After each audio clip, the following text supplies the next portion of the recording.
Надо ли похоронить Ленина или он должен остаться в мавзолее?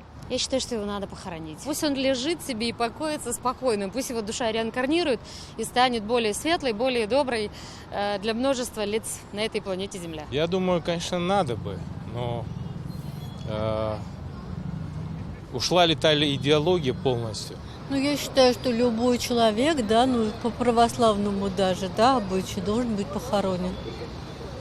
Ну, что это, игрушка, что ли, ходить на него смотреть? У меня личные ностальгические, да, воспоминания, эти очереди, там, экскурсии времен Советского Союза, но с другой стороны, ну, не по-христиански это. Обязательно.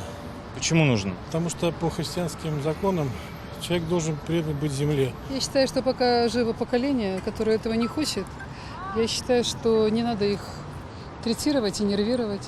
Пусть лежал сколько лет, еще немножко полежит. Я считаю, что должен остаться как экспонат, да, как наша история, пусть остается. Символом чего является Ленин в мавзолее? Ну, не знаю, может быть, когда-то это было символом революции, там, или, ну, я не знаю. Например, мое личное мнение, что это полный маразм. Символ той эпохи. Для меня уже ничем.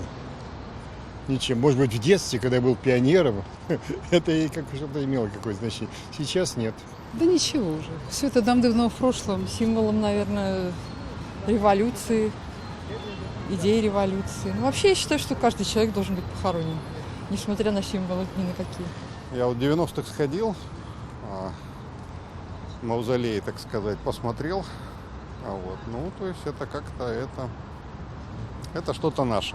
Единственную ошибку совершил. То есть я сначала в мавзолей зашел, а потом в храм Василия Блаженного.